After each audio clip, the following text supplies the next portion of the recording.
Hello friends, academic zone पे आपका स्वागत है। और आज हम एक नई पेपर के साथ, और आज का हमारा पेपर है वो जून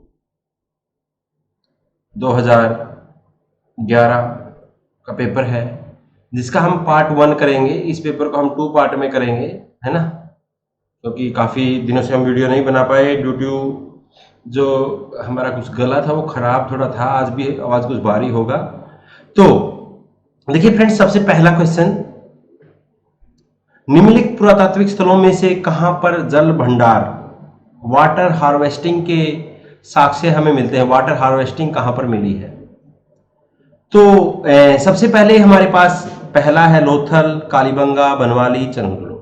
तो हमारे पास हमें सबसे पहला पता है कि जो लोथल है वो डोकयार्ड यहां से मिला है, DOCK। ठीक है, डोकयार्ड है ना, यहां से मिला है। गोदी है ना, जहां पर क्या होता था, ये बंदरगाह था। यहाँ पर लोडिंग और अनलोडिंग, जो जहाज हैं उस समय की जो जहाज या किश्तियां होती थी, वो लोडिंग और अनलोडिंग किस में होती है? वो गोदी में होती थी। ठीक है, यहां से मिले हैं। इसके अलावा एक क्वेश्चन ये आया था, प्लस यहां से अगर यह धोलावीरा होता, धोलावीरा अगर ऑप्शन में होता तो Dholavira also is a right answer. अगर मोहनजोदड़ो होता, मोहनजोदड़ो,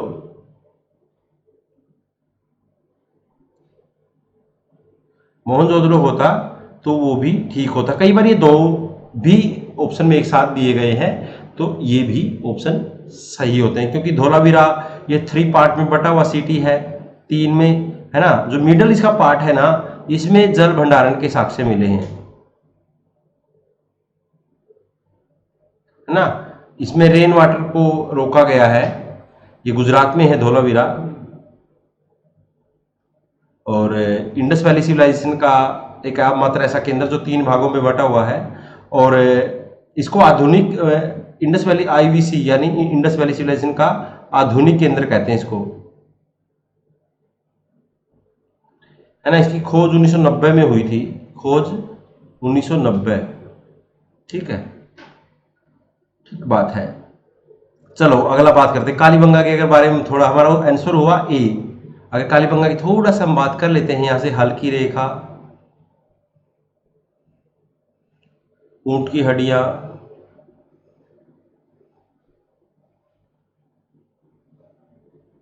है ना, ऊंट की हड्डियां, भूकंप के साक्ष्य और शल्य चिकित्सा, शल्य चिकित्सा, और इसमें कच्ची ईंटों का मकान, कच्ची ईंट,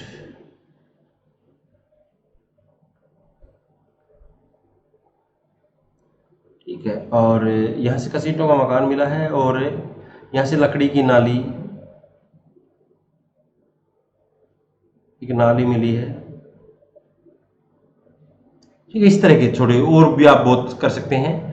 बनवाली, इसको अमीरों का शहर कहा जाता है, अमीरों का नगर कहा गया इसको, अमीरों का नगर, इसको अमीरों का नगर कहा है। ये बनवाली हरियाणा में है, ये राजस्थान में है।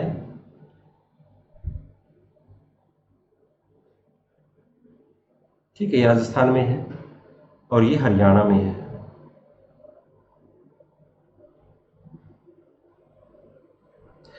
तो ये बनवाली को अमीरों का नगर कहा गया है। यहाँ से सोनार का मकान मिला है,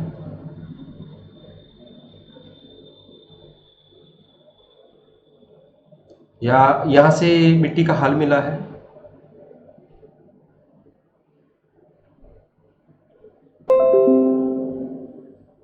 मिट्टी का हल मिला है यहाँ से।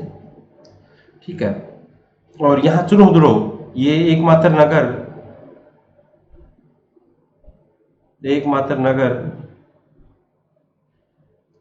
जहां पर क्या नहीं है, एकमात्र नगर जहां किलेबंदी नहीं थी,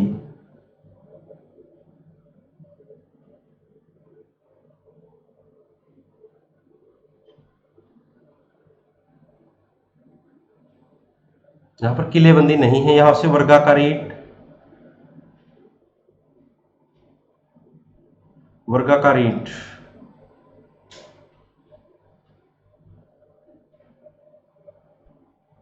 और यहाँ से मनके बनाने का कारखाना,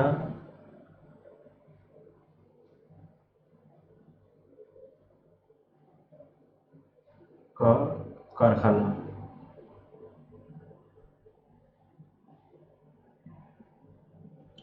मनके बनाने का कारखाना यहाँ से मिला है। श्रृंगारदानी मिली है यहाँ से, मेकअप किट जिसको कह सकते हैं।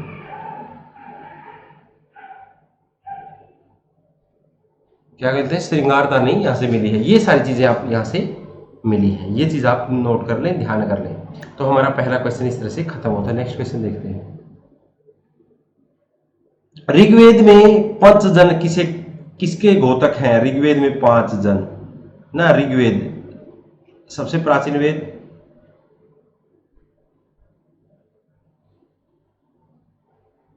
है ना। इसमें 10 मंडल हैं,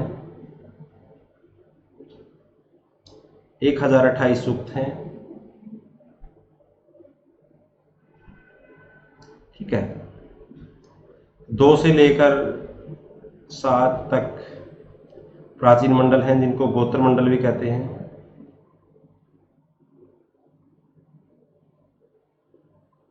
प्राचीन मंडल, ठीक है। और इनको, ये जो है, ये आर्यों की 5 जो कबीले थे उनको घोतक कबीले हैं, ये जनजाति है ना, कबीले। आर्यों के 5 कबीले, जिसमें ये 5 कबीले कौन से हैं? अनु है, पुरु है, तुर्वस है, यदु है, ध्वे है। अनु अनु हो गया, पुरु हो गया, तुर्वस हो गया, है ना, और यदु हो गया, और धे हो गया, दु है, ठीक है, दु है। तो ये 5 आर्यों के कबीले थे, है ना। तो आपने सुना भी होगा दशराज्ञ, ये जो युद्ध होता है, जिसका 7वें मंडल में जिक्र है, जिसमें सुदास एक तरफ होता है और 10 शासक एक तरफ होते हैं। 5 आर्य और 5 अनार्य शासक थे, गैर आर्य। तो ये 10 आगे युद्ध होता है, पुरुषनी नदी के तट पर होता है, और उसमें सुदास की विजय होती है। तो आर्यों का ये 5 जनजातियों को ये का घोतक ये है, ठीक है। ये चीज आपको ध्यान में रखनी है। ऋग्वेद का जो रचना काल है वो 1500 से 1000 का है, और अक्षेत्र वो है, अक्षेत्र कौन सा है? सप्तसैंधव। अक्षेत्र कौन सा है इनका? सप्तसैंधव इसका अक्षेत्र है। तो ठीक है, तो चलिए अगला क्वेश्चन देखते हैं। कृषि को बढ़ावा देने के कितने कारणों का ऋग्वेद में, कृषि के लिए कितने वर्ड, कितने इसमें मिलते हैं कृषि के लिए? जो ऋग्वेद में, है ना, ऋग्वेद में जो मुख्य व्यवसाय था, ये पहले आप ध्यान रख ले, मुख्य व्यवसाय क्या था? पशुपालन था, ये पहले ध्यान रखें। क्या था? मुख्य व्यवसाय पशुपालन था, एक तो कृषि नहीं था।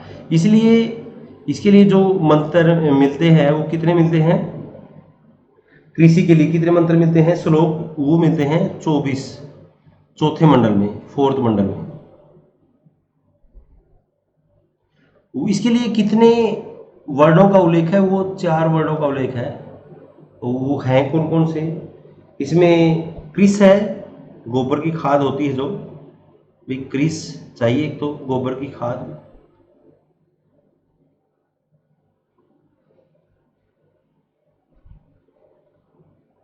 है ना, गोबर की खाद, गोबर की खाद। दूसरा वो जो वर्ड है वो क्या है? उर्दर है, अनाज मापक, उर्दर।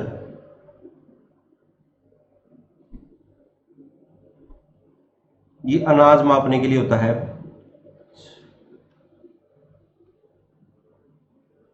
क्या होता है ये? अनाज मापक। उसके बाद वपंती, वपंती क्या होता है? मंडाई, मतलब अनाज जो अलग अलग करते हैं ना, मंडाई, है ना, अनाज को अलग करना, मड़ाई, है ना, अनाज को अलग करते हैं ना जब, अलग करना।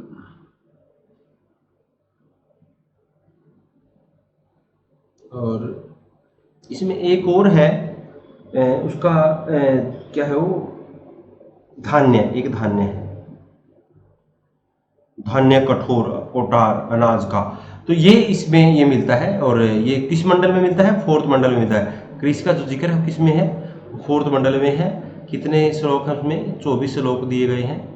ठीक है, तो ये आपको ध्यान में रखना, कृषि का जो वर्णन है फोर्थ मंडल में है, 24 श्लोक हैं, और ये 4 कृष, ऊर्ध्व, उपपत्ति और धान्य, इसके लिए वर्ड हमें 4 मिलते हैं। तो हमारा उत्तर ये हो जाता है। देखिए ऋग्वेद से ही 2 क्वेश्चन दे दिया है ना। जो कृषि जो मुख्य व्यवसाय बना, कृषि मुख्य व्यवसाय कब बनता है?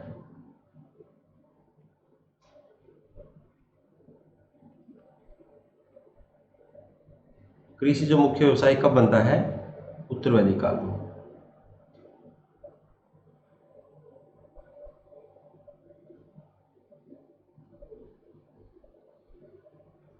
कृषि मुख्य व्यवसाय कब बनता है? उत्तरवैदिक काल में मिलता है कृषि मुख्य व्यवसाय।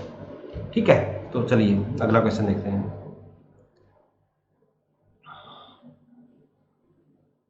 भारत में सोने के सिक्के जारी करने वाला शासक, तो इनमें से, क्योंकि जो दिए गए हैं उनमें से सबसे सोने के सिक्के जो जारी करने वाला शासक है वो कौन है?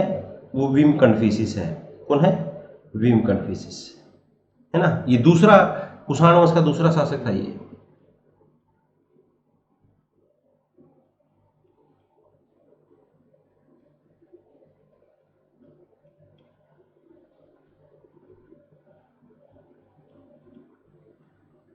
कुषाण वंश का दूसरा शासक था।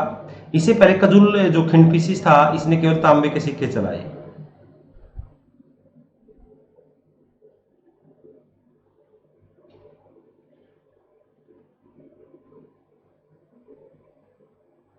है ना, इसने केवल तांबे के सिक्के चलाए, और कुषाणों ने तांबे के सर्वाधिक सिक्के चलाए हैं। कुषाणों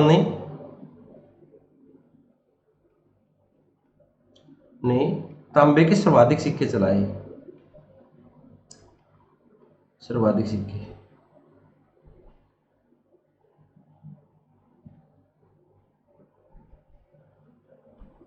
कुषाणों ने तांबे के सर्वाधिक सिक्के चलाए हैं, तो ये बात भी आप ध्यान में रखें।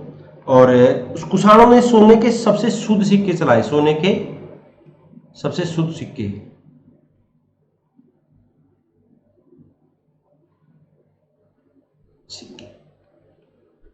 और ये जो सिक्के इन्होंने चलाए वो क्यों चलाए? इनके जो सिक्के थे वो रोमन सम्राट से प्रभावित थे। रोमन सम्राट ऑगस्टस से प्रभावित थे, ये प्रभावित होकर,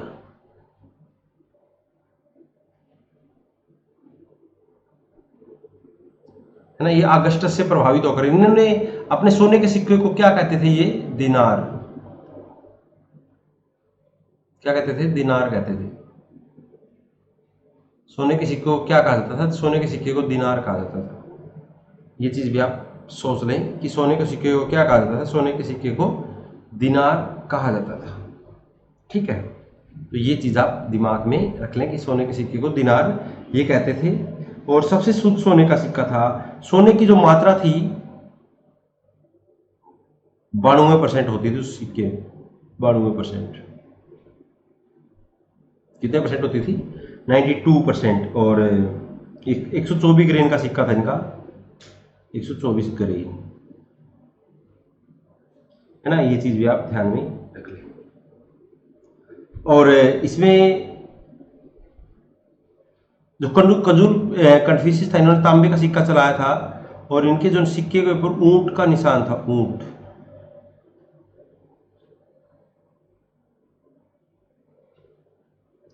ये चीज भी आप नोट कर लें।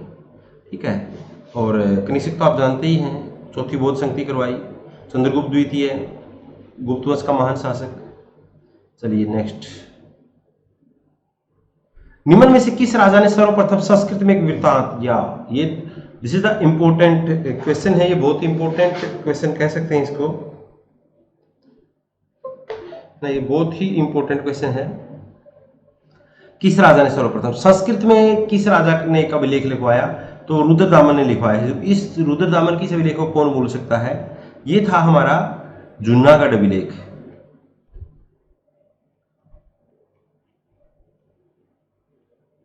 क्या था ये? जूनागढ़ अभिलेख। संस्कृत में लिखा गया पहला अभिलेख। खास बात क्या है इसमें अशोक और चंद्रगुप्त मौर्य, उसके दादा थे अशोक के, मौर्य का एक साथ जिक्र।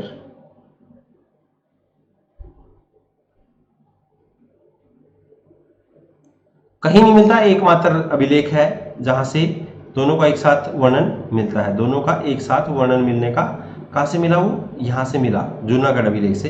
ये संस्कृत में लिखा गया है। इसमें सुदर्शन झील की मरम्मत को लेकर वर्णन है। सुदर्शन झील की मरम्मत,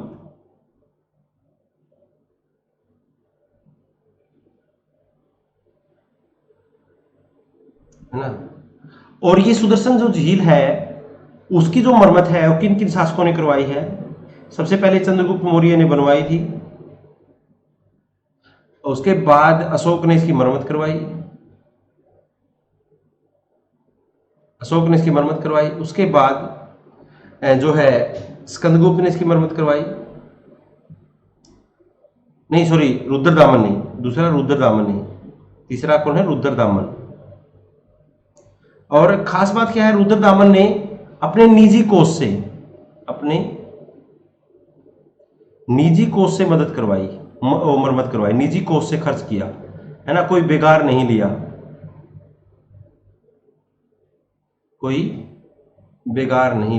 है ना। नहीं तो सारे बेगार लगा देते थे, बेगार नहीं लिया। और 3 गुना मजबूत करवाया,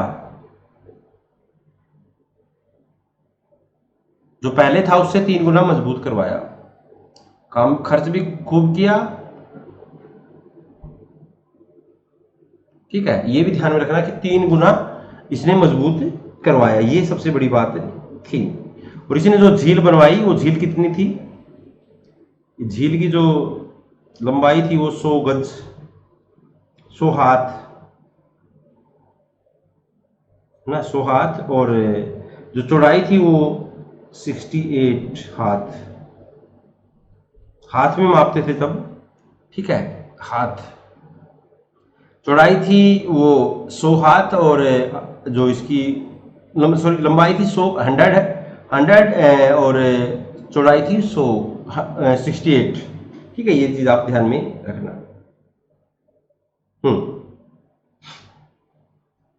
और हाँ, ये हो गया, ठीक है। अगला देखते हैं। निम्न में से कौन सा पद गुप्त काल में भुक्ति का घोतक था? कोई भुक्ति क्या होता था इसमें गुप्त काल में? गुप्त काल में जो भुक्ति है वो होता था प्रांत। क्या होता था? प्रांत। तो गुप्त काल में जो ये अब कैसे बढ़ते थे? जैसे केंद्र होता था सबसे पहले, पूरा केंद्र मतलब साम्राज्य को प्रांतों में बांटा जाता था, इसको भुक्ति कहते थे, ठीक है। और उसके बाद भुक्ति को विषय में बांटा जाता था, जिसको जिला कहते थे। और उसके जिला को किस में बांटा जाता था? जिला को विथि में बांटा जाता था, जिसको तहसील कहते थे। विथि, तहसील। इसके नीचे होता था ब्लॉक भी कह लीजिए इसको जो बिल्कुल खंड गए, इसको ये यहाँ तहसील के बाद आता था पेट, और पेट के बाद सबसे छोटी इकाई आती थी गांव ना। ये इस तरह से बांटा जाता था। और जो ये प्रांत थे, इनमें 2 तरह के अधिकारी होते थे, उपरीक होते थे और गोप्ता होते थे।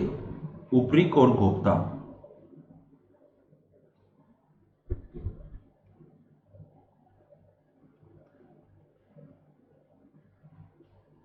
उपरीक और गोप्ता होते थे, ठीक है। जो उपरीक होता था वो आंतरिक भाग में होता था, जो आंतरिक स्टेट होता था, जैसे आंतरिक स्टेट इन द सेंस की जैसे हरियाणा है, इन द स्टेट दिल्ली है, जैसे जो मतलब सीमा के, जैसे ये इंडिया हो गया ना। अगर हम इंडिया के, अगर ये जो जिसकी किसी भी बाहरी देश से सीमा नहीं लगती, है ना। तो वो स्टेट, है ना, तो वो स्टेट क्या होता था, उसको आंतरिक बोलते, उस प्रांत को आंतरिक बोलते थे। ये वहां पर ऊपरिक होता था, और ये जहां पर सीमांत होते थे, सीमांत, वहां पर घोपता होता था अधिकारी, वहां पर घोपता होता था। ये चीज आप ध्यान में रखें। जैसे जम्मू कश्मीर है, राजस्थान है, पंजाब है, जहां भी दूसरा स्टेट मतलब बाहरी जो प्रांत सीमांत होते हैं, सीमांत क्षेत्र, तो वहां पर कौन होता था, घोपता होता था, और आंतरिक में ऊपरिक होता था। ये थोड़ा अंतर आप समझ लीजिए। साम्राज्य को प्रांतों में, प्रांतों को विषय में, विषय को विधि में, विधि को पेट में, और पेट को गांव में विभाजित किया जाता था। तो ये यहाँ पर स्ट्रक्चर रहता था। आई होप आपको समझ में आ गया होगा। तारीख फिरोजशाही का लेखक कौन है? ये जो तारीख फिरोजशाही है, ये दो लोगों ने लिखी है। तारीख फिरोजशाही राइट डाउन बाय जो जियाउद्दीन बर्नी है। तो बर्नी ने जहां से बंद किया, तो बर्नी के आगे किसने लिखा? शमसे सिराज अफीफ ने लिखा। अफीफ है जो, वो फिरोज शाह तुगलक जो थे उनके वजारत विभाग में था, है ना। फिरोज शाह तुगलक के वजारत विभाग में था ये।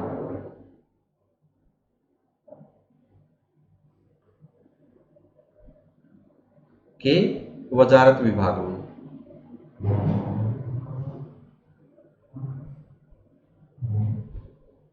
ठीक है, वजारत विभाग में अधिकारी था। और इसने जो ये तारीख फिरोजशाही लिखी, इसमें चरखी का वर्णन मिलता है। ये चरखी उस समय वो यूज की गई का वर्णन, ये चरखी यूज कब की गई ये भी पूछ सकते हैं। चरखी जब यूज हुई, तब अशोक के पिलर्स को दिल्ली ले जाया गया। यूज कब हुई चरखी? जब अशोक के पिलर दिल्ली ले जाए गए। तो ये क्वेश्चन दिया जाता है कि जो अशोक के पिलर्स हैं, वो दिल्ली अंबाला से और मेरठ से कौन लेकर गया? फिरोज शाह तुगलक। जब अशोक के पिलर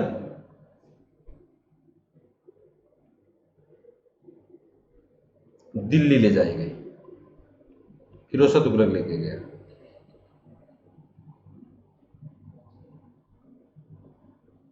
है ना। तो तब इस तरह का प्रयोग हुआ। अभी अपने इस तारीख फिरोजशाही में क्या और किया है? आम लोगों के बारे में कुछ लिखा है।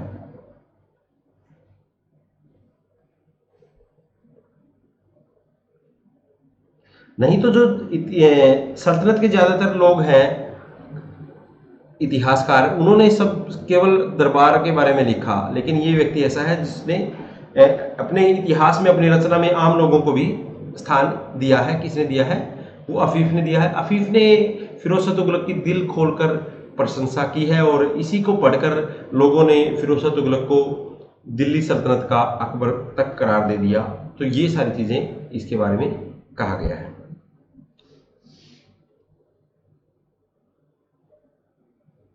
अमीर हसन आला सीजी द्वारा संकलित कृति फवाइदुल फवाद निम्न में से किसके डूइंग्स? जो फवाद क्या होता था, ये फवायद क्या होते थे? ये चिश्तियों के डायलॉग होते थे, आपस में बातचीत, कन्वर्सेशन। फवायद क्या होता था? चिश्तियों के कन्वर्सेशन, है ना। तो जो अमीर हसन आला सीजी ने फवायद लिखा, वो निजामुद्दीन औलिया के बारे में लिखा गया है। निजामुद्दीन औलिया के बारे में उन्होंने लिखा। निजामुद्दीन औलिया को आप जानते ही हैं, बहुत ही प्रसिद्ध चिश्ती संत थे, और इन्होंने शादी नहीं करवाया था। एकमात्र संत जिन्होंने शादी नहीं करवाया।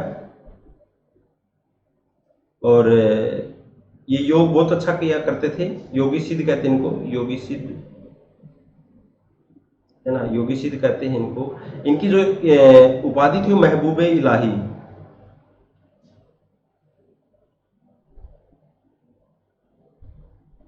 महबूबे इलाही की थी ना, महबूबे इलाही की उपाधि थी। कौन सी उपाधि थी? महबूबे इलाही की उपाधि इनकी थी, महबूबे इलाही। ठीक है, इनकी उपाधि थी महबूबे इलाही की। देन, और इनका जो झगड़ा है गयासुद्दीन तुगलक से हुआ था, ये किसी के दरबार में नहीं गए, है ना। दिल्ली के 7 सुल्तानों का समय इन्होंने देखा। ठीक है, ये हो गया शेख निजामुद्दीन औलिया के बारे में। इनका जो प्रचार का केंद्र था वो दिल्ली था, है ना। तो अगर हम बात करें मोइनुद्दीन चिश्ती की, ये 12वीं सेंचुरी में भारत आए, सबसे पहले संत चिश्ती संत थे। पहले पहले सूफी संत भी कह सकते हैं, पहले सूफी संत।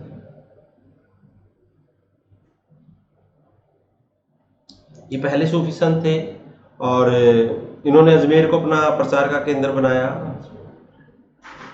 अजमेर को इनका प्रचार का केंद्र बनाया। इनको ख्वाजा साहब कहते हैं।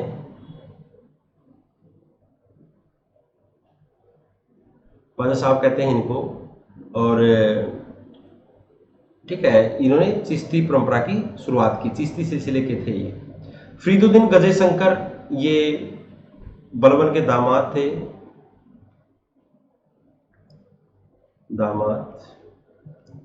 और गरीबी इनको बहुत पसंद थी, है ना, गरीबी बहुत पसंद थी मतलब इनको, और चिल्लाए मुकास करते थे, उल्टे लटक के जाप करना और 40 दिन भूखा रहना, चिल्लाए मुकास करते थे ये। ठीक है, इनको ध्यान में रखना, चिल्लाए मुकास करते थे। और इनकी पत्नी का नाम जो था वो हजूरा था, हजूरा, जिनसे इनकी शादी हुई थी। ठीक है, और इसके बाद हमारे जो अगले संत हैं वो शेख सलीम चिश्ती।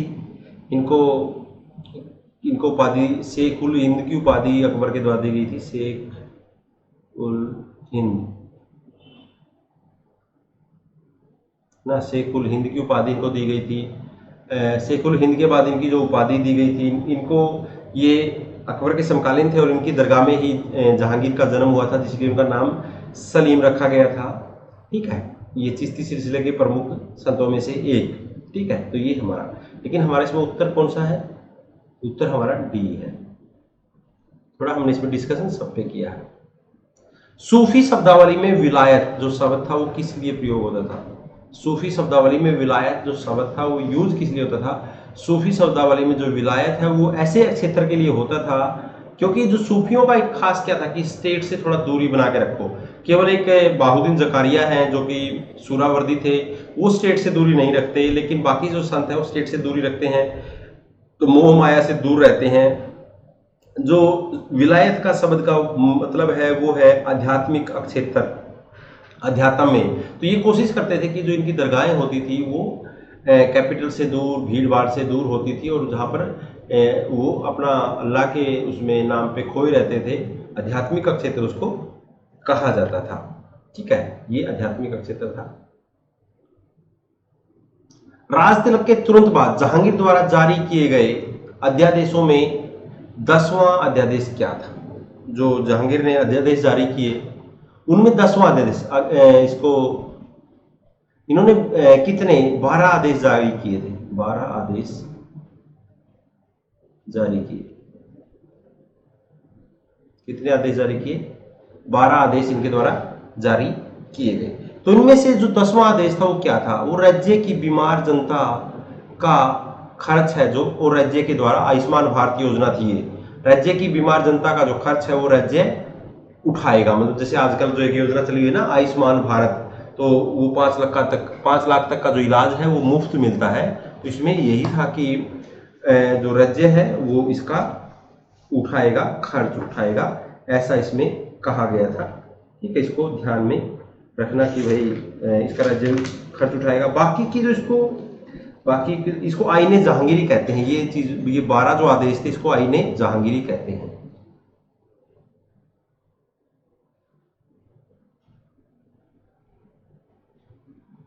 क्या कहते हैं? इसको आईने जहांगीरी कहते हैं। और ये जो 12 जो आदेश थे वो क्या क्या थे, मैं आपको एक बार बता देता हूँ। सबसे पहला था जो जकात, तमगा और मीर बहरी नामक कर को हटा दिया गया। कर हटाए गए, जकात, तमगा, मीर बहरी। ठीक है, उसके बाद जिन सड़कों पर चोरी व डकैती होती थी वहां के जागीरों को आदेश दिया गया कि वहां पर आबादी बसाएं, सड़कों के किनारे पर सराय बनाएं, मस्जिद, कुएं और का निर्माण करें। मतलब वीरान क्षेत्र ना छोड़ें, क्योंकि जहां पर चोरी होती है तो वहां पर अपना पॉपुलेशन को बसा दिया जाए। तीसरा, मृतकों के जो उत्तराधिकारियों को स्वतंत्रता पूर्वक उनकी संपत्ति का उत्तराधिकारी, अगर कोई किसी का पिता मर गया है तो उसकी संपत्ति उसके पुत्र को लौटा दी जाए, है ना। अगर किसी का कोई भी उत्तराधिकारी नहीं है तो देन उसकी संपत्ति का प्रयोग राज्य के कल्याणकारी कार्यों में किया जाए। उसके बाद शराब के ऊपर पाबंद लगाया इन्होंने, शराब पर पाबंद, है ना, जो शराब और तंबाकू पर, ये खुद शराब पीता था लेकिन उसके बावजूद इसने शराब पर पाबंद लगाया था। मध्यवर्ग काल का कौन सा ऐसा शासक है जिसने शराब पर पाबंदी लगाई थी? सल्तनत में अलाउद्दीन खिलजी है, और मुगल में वो कौन है? वो जहांगीर है। ठीक है। और इसके बाद इसने मकानों पर अधिकार का अंग भंग निषेध का निषेध किया जाए, कोई व्यक्ति दूसरे के घरों में न घुसे, किसी के मतलब ऐसी सजा ना दी जाए कि मतलब अगर किसी का कर्ज किसी के ऊपर है तो उसका मकान छीन ले, जैसे आजकल करते हैं, ऐसा नहीं करना है। ठीक है। और कैसी सजा, अंग जो भंग कर देते थे, अंग काट देते थे, ऐसी सजाएं ना दी जाएं। और उसके बाद सरकारी अधिकारी प्रजा से बलपूर्वक उसकी भूमि न छीने, और मतलब किसी की कुर्की ना करें भूमि की, और बिना बादशाह के आदेश के जागीरदार और अधिकारी आपस में वैवाहिक संबंध स्थापित ना करें। ये योजना भी बिल्कुल अलाउद्दीन खिलजी की तरह थी। उन्होंने भी कहा था कि अगर आपको आपस में बच्चों की शादी करना है तो उसका परमिशन शासक से लेना पड़ेगा। उसके बाद नगर में अस्पतालों का निर्माण किया जाए और वहां पर हकीमों की व्यवस्था की जाए। नगरों में मेडिकल की सुविधा प्रदान की जाए, हकीम वहां पर रखे जाए। वीरवार, जो कि वीरवार जिस दिन वो सिंहासन पर बैठा था, और रविवार जिस दिन अकबर का जन्मदिन था, बर्थडे था, ये दो, वीरवार और रविवार को कोई भी पशुवध नहीं होगा, कोई भी पशुवध नहीं होगा। किस दिन पशुवध ना करने का आदेश दिया गया? वीरवार, उसका जो जहांगीर का राज्यारोहण, और रविवार जो कि अकबर का जन्म था, इन 2 दिनों में पशुवध नहीं हो सकता था, ये इसमें कहा गया। और इसके बाद एक कहा गया, क्योंकि रविवार को मेरे पिता शुभ मानते थे और इसी दिन सृष्टि का आरंभ हुआ, इसलिए रविवार दिन के प्रति विशेष सम्मान था। जो रविवार को बहुत रेस्पेक्ट करता था, संडे को हम भी करते हैं, संडे को छुट्टी होती है। 10वां आदेश, जहांगीर ने घोषणा की कि उसके नहीं, इसमें इकट्ठा और निधि है, लेकिन 10वां जो आदेश है वो ये था, राज्य की बीमार जनता का जो खर्च है वो राज्य के खर्च पे किया जाए। ये चीज आपको इसमें ध्यान रहे। और उन्होंने एक आदेश ये भी दिया कि जो मनसबदार हैं, जिनके मनसबदार पिता मर गया है तो उसकी मनसबदारी पुत्रों को दे दी जाए, ये इसमें इसने किया। और इसमें कैदियों को मुक्त कर दिया, कारागार से कैदियों को छोड़ दिया, ये सारा काम किया है। हिजड़ों के व्यापार पर प्रतिबंध इसने लगाया, इसके अन्य जुआ बंद किया इसने। ठीक है। वो खुद जुआ खेलता था, दिवाली के अवसर पर वो जुआ खेलता था। 3 रात और 3 दिन तक वो लगातार जुआ खेलता था, 3 रात और 3 दिन तक वो जुआ खेलता रहता।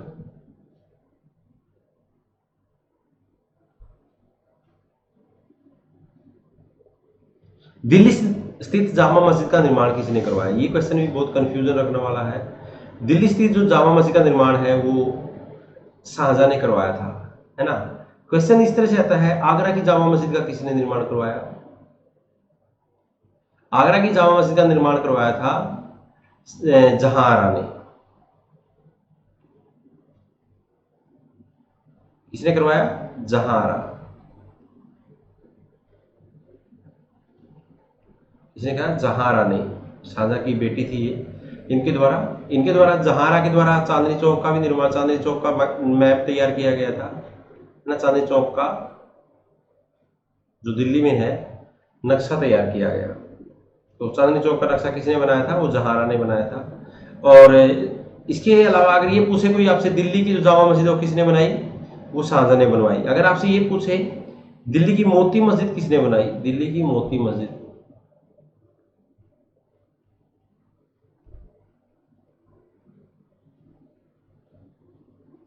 वो दिल्ली की मोती मस्जिद औरंगजेब ने बनाई।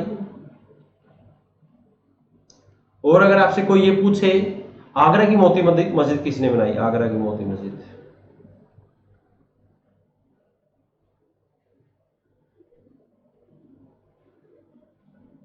आगरा की मोती मस्जिद किसने बनवाई? आगरा की जो मोती मस्जिद है वो शाहजहां ने बनवाई।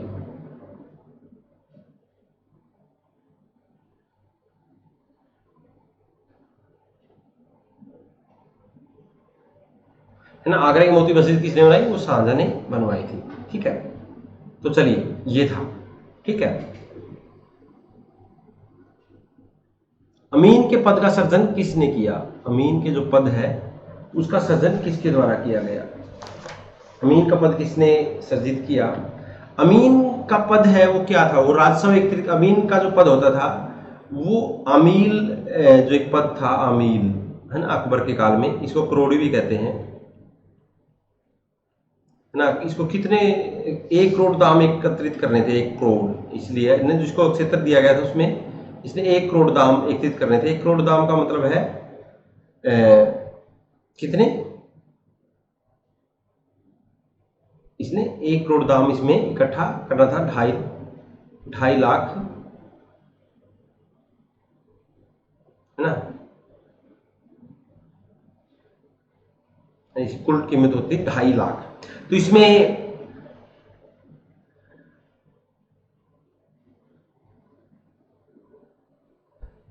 जो क्रोडी था इसमें अमील कहा जाता है, और अमील जो सांझा के काल में अमील के स्थान पर क्या, कौन सा अधिकारी का पद बनाया गया? वो अमीन का पद बनाया गया। काम वो अमील वाला ही करता था, है ना। काम वो कौन सा था? वो काम अमील वाला ही करता था। और सांझा के काल में क्या क्या, देखिए सांझा के काल में अमीन का पद बनाया गया, अमीन का, और साथ साथ में एक पद और बनाया गया था इसी के समय में, वो पद बनाया गया था, इकाई बनाई गई थी प्रशासन की, चकला। और चकला इकाई बनाई गई, और सिक्के में सिक्का चलाया गया, उसको आना कहते थे, आना, है ना, आना कहते थे। सिक्का कौन सा चलाया गया? इसने आना सिक्का चलाया था। ठीक है, इस बात को आप वो कर लें कि इसने आना सिक्का चलाया। ठीक है, इसमें एक छोटा सा मैं थोड़ा और आपको एक चीज और, हम्म, एक,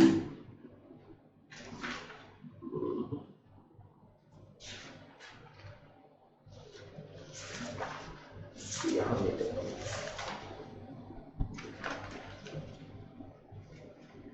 थोड़ा सा मैं आपको चाहता था कि कुछ आपको प्रशासन,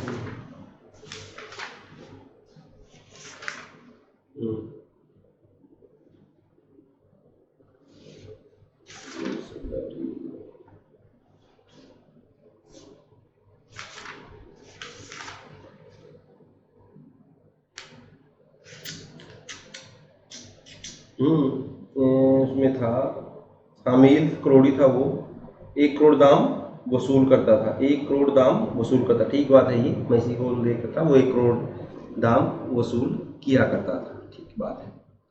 अभी यही बात हम देख रहे थे, है ना। कन्फ्यूजन हो जाता है कई बार। चलिए, हाँ, इसका यही था। तो हमारा इसमें उत्तर है वो साझा है ना। साथ में आप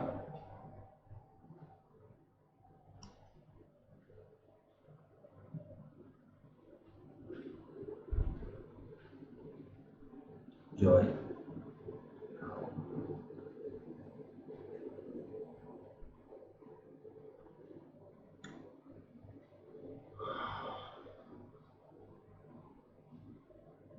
ठीक है, तो अगला क्वेश्चन देखते हैं। निम्नलिखित में से कौन सा पुर्तगालियों का व्यापारिक ठिकाना नहीं था? इनमें से पुर्तगालियों का व्यापारिक ठिकाना, देखिए पुर्तगाली 1498 में भारत आए, 1498 में भारत आए, और इन्होंने 1498 में वास्को डी गामा आया था,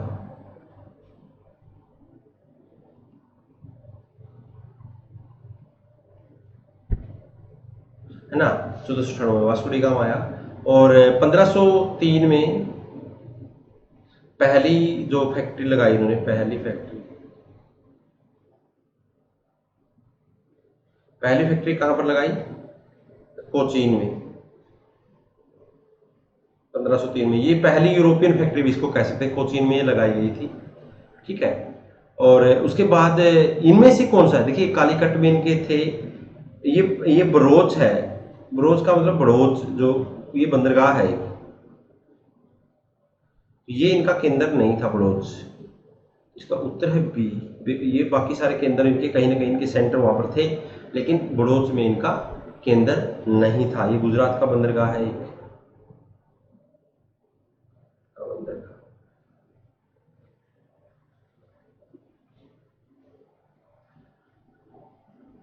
ठीक है।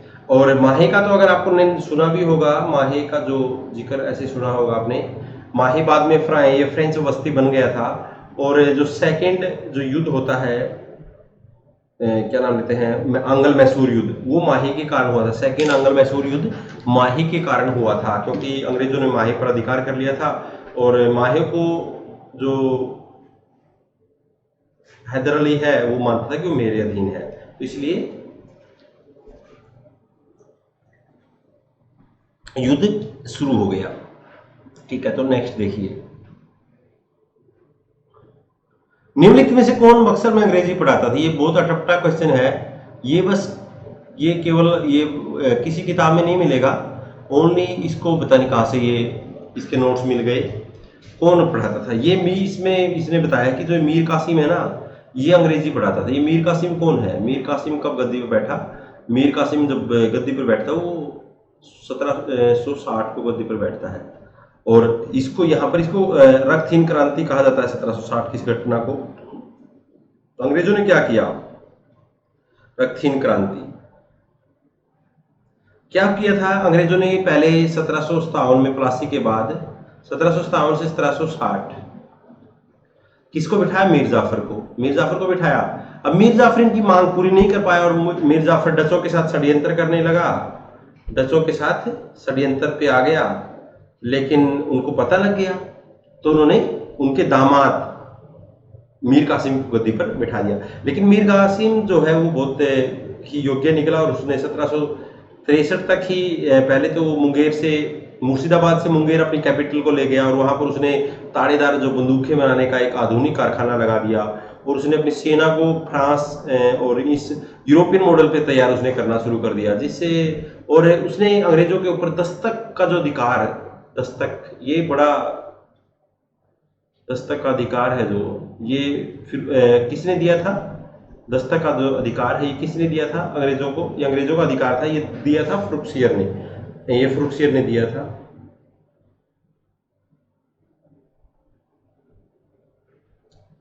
ये ना फ्रुक्सियर ने दिया था ये। तो इसका मिसयूज करते थे अंग्रेज। क्या करते थे? अंग्रेज तो फ्री में व्यापार करते ही करते थे, लेकिन ये सिग्नेचर करके क्या करते थे? भारतीयों से तो पैसा ले लेते थे, लेकिन उनके माल को निकाल देते थे आधे पैसे में, जिससे राज्य को लॉस होता था। फिर तो मीर कासिम ने क्या किया? सभी को बोला कि भी सभी निकल जाओ, है ना। सभी से इन्होंने ये टैक्स उठा लिया, तो इसलिए अंग्रेजों को बहुत बड़ा घाटा हुआ। इसलिए ये 1763 में इनको हटा दिया गया। और ये बाद में 1764 में किस में शामिल होते हैं? बक्सर के युद्ध में,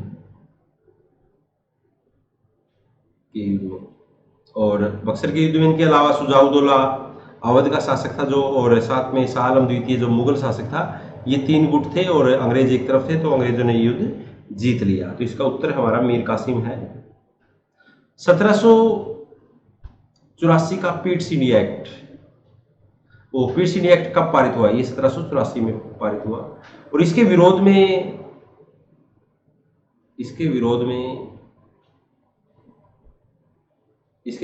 क्या हुआ था? इसके विरोध में वारेन हेस्टिंग्स ने रिजाइन कर दिया। वारेन हेस्टिंग्स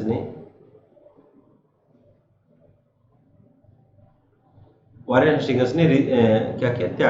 त्याग पत्र दिया, है ना। और इसने वारेन हेस्टिंग्स ने इसमें त्याग पत्र दे दिया। और इसमें बीओसी की स्थापना हुई, बोर्ड ऑफ कंट्रोल की जो है ना, बोर्ड ऑफ कंट्रोल की जो स्थापना हुई, बीओसी की स्थापना हुई। क्योंकि पहले तो था बोर्ड ऑफ डायरेक्टर, बीओडी, पहले था बीओडी। अब बीओडी के पैरेलल ही बीओसी बना दिया गया, है ना। बीओसी की स्थापना की गई, ठीक है। तो इसके विरोध, बाद में इसके विरोध में ही त्यागपत्र हेस्टिंग्स ने दिया।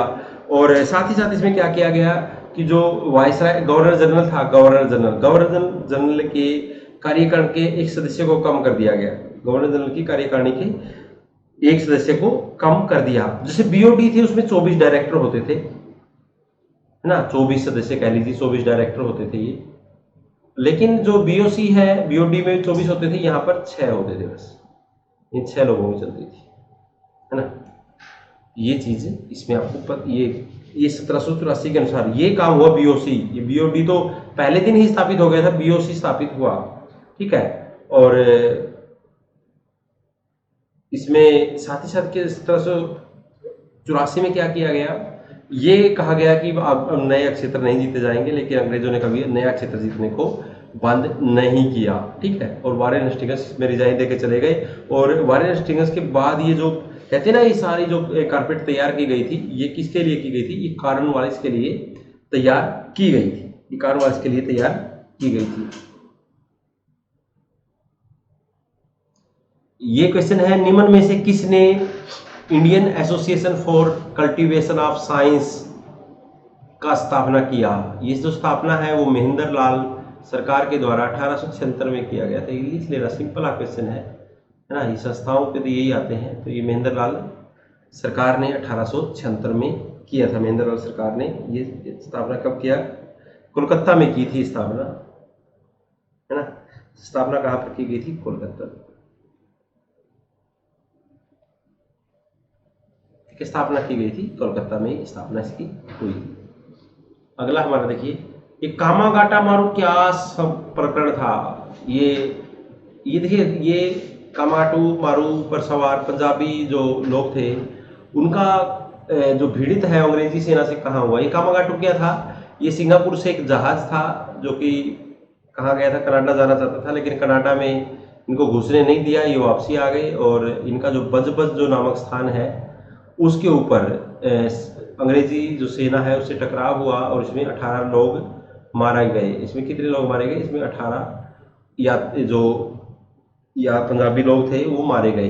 क्योंकि कनाडा सरकार ने क्या एक नीति बना दी थी कि जो इंडिया से स्पेशल आएगा उसको कनाडा में एंट्री दिया जाएगा, लेकिन ऐसा इस समय कोई भी रूट नहीं था जो सीधा इंडिया से कनाडा जाता हो।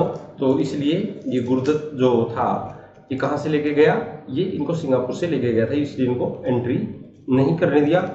वापसी आए तो बजबज नामक स्थान पर इनके साथ सेना का झगड़ा हो गया, जिसमें कितने लोग मारे गए, 18 लोग मारे गए। भारत के योजना आयोग की जो स्थापना है वो किस वर्ष की गई। इसकी योजना आयोग है जो अभी नीति आयोग बन गया। अब क्या बन गया इसका, योजना आयोग पर नीति आयोग, है ना, ये नीति आयोग बन गया। तो इसमें क्या किया गया, ये कब हुई, ये 15 मार्च 1950 को इसकी स्थापना हुई, ठीक है। इसका जो अध्यक्ष होता है तो इसका पदेन अध्यक्ष प्रधानमंत्री होता है और इसका एक उपाध्यक्ष होता है।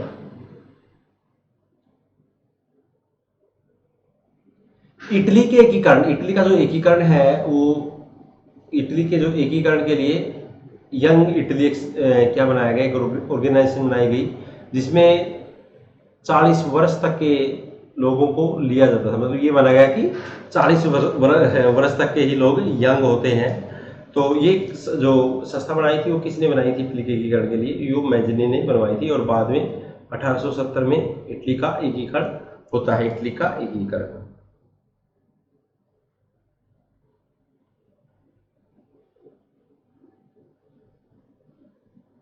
ठीक है, इटली का एकीकरण होता है। अब ये कथन और कारण वाले क्वेश्चन है, इसमें ज़्यादा हम पेन से हमें जरूरत नहीं पड़ेगी, लेकिन आपको आई होप यहाँ तक का समझ में आया होगा। तो इसमें पहला देखिए कथन क्या दिया गया है। पहला कथन है निषाद, मतलब निम्नतम उसके माने जाते हैं इनको। निषाद जो मूलतः आदिवासी थे, बौद्ध मतावलंबियों के लिए अछूत थे। क्यों अछूत थे, ये हाँ ये बात सही है, क्योंकि जो ये मांस खाते हैं और हिंसा में विश्वास करते हैं, ये है ना, हिंसा में विश्वास करते हैं। तो इसलिए लेकिन जो बौद्ध धर्म है वो अहिंसा में विश्वास करता है ना। इसलिए ये बौद्ध मतावलंबी इनको पसंद नहीं करते थे कि भाई रहने दो, इनको एक तरफ ही रहने दो, इनको से दूर रहो। तो ये वाक्य बिल्कुल सही है। यह आरंभिक विधि जो निर्माताओं की मनोवृत्ति से साम्य रखता है ना। ऐसा कुछ नहीं है कि जो ये बौद्धों का इनको अपने आप से सेपरेट करना आरंभिक जो ब्राह्मण वेद विधि निर्माता है उनसे, उनकी मनोवृत्ति से साम्य रखता है, ये बिल्कुल सही नहीं है। तो इसका हमारा जो आंसर है इसका ए सही है, आर गलत है। ये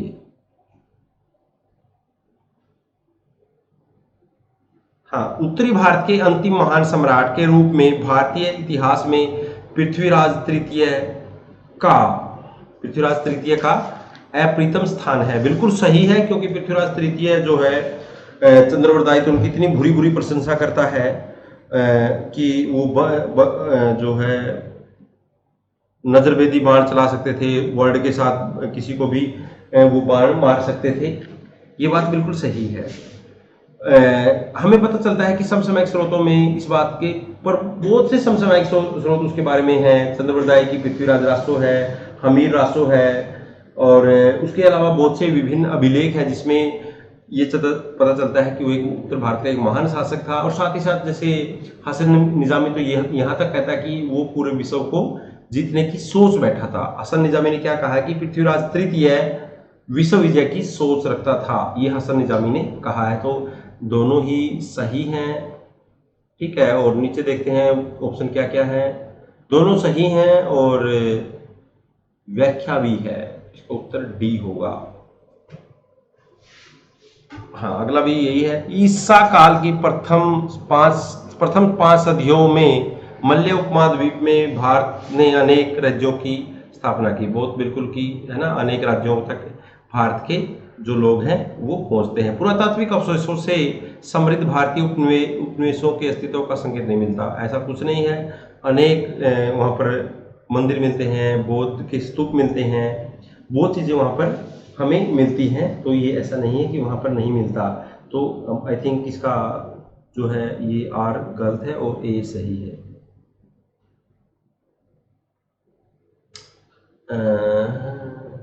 इसका ऑप्शन ही नहीं बनता मेरे ख्याल से। हाँ, इसका ऑप्शन नहीं बनता, इसमें ये है, इसका ए सही है और आर गलत है। ये ऑप्शन इसमें कहीं मिसमैच है। फिर से मोरलैंड के अनुसार भारत का निर्यात का बड़ा भाग सूती वस्त्रों का था। ये बात बिल्कुल सही है, मोरलैंड ने बात सही कही है। मोरलैंड ने ये कहा था कि 16वीं शताब्दी में भारत की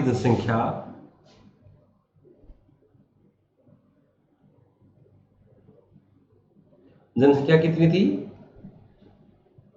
100 मिलियन, यानी 10 करोड़, ये बताया था मोरलैंड ने। बाबर ने उल्लेख किया है कि काबुल में सूती वस्त्र प्रमुख रूप से भारत से मंगाए जाते थे। तो इसका मतलब ये दोनों सही हैं और व्याख्या भी, क्योंकि बाबर भी बताता है कि भारत से सूती वस्त्र काबुल आते थे। तो इसका उत्तर हमारा होता है ए।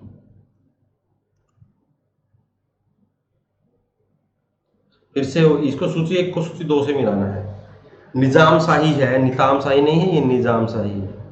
निजाम शाही वंश वो अहमदनगर में स्थापित हुआ था। निजाम शाही वंश अहमदनगर में स्थापित हुआ था। ये बहमनी की सल्तनतें हैं। और कुतुब शाही जो वंश था वो गोलकुंडा में स्थापित हुआ। और इमाद शाही जो वंश है वो इमाद शाही बरार में शामिल होता है। बरार सबसे पहले अलग होता है। और आदिल शाही जो वंश है वो बीजापुर में स्थापित हुआ है ना। बरार सबसे पहले स्वतंत्र होता है और उसके बाद सबसे अंत में जो स्वतंत्र होता है वो बीदर होता है, ठीक है। और आपने को ये पता ही होगा कि जो राक्षस तिगड़ी का जो युद्ध हुआ था उसमें बरार शामिल नहीं हुआ था, तालीकोट के युद्ध में। तो इसका उत्तर हो गया ये वाला।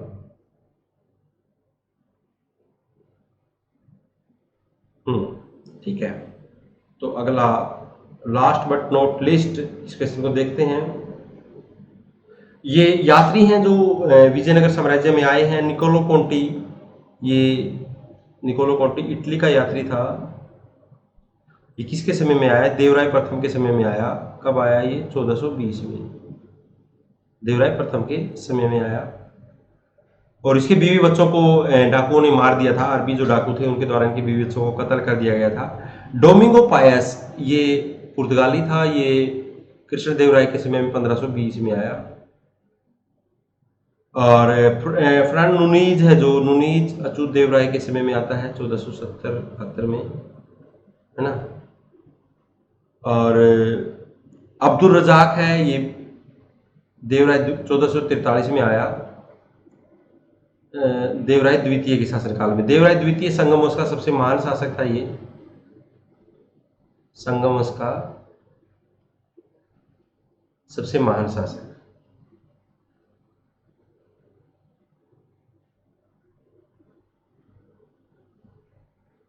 संगम वंश का सबसे महान शासक था। कौन था वो? देवराय द्वितीय था। तो ये चीज आप नोट करके चले। तो फ्रेंड्स इसमें हमारा उत्तर क्या होगा? 1 का 3 है, का 3 तो 2 में है, और उसके बाद हमारा 2 का क्या है? 2 का 1 है, 1 का 3 2 का 1। ओ, तो उसका उत्तर हमारा यही ए वाला हो गया। तो फ्रेंड्स नेक्स्ट पार्ट में मिलते हैं, तब तक इसको एंजॉय कीजिए और अगले पार्ट का इंतज़ार कीजिए।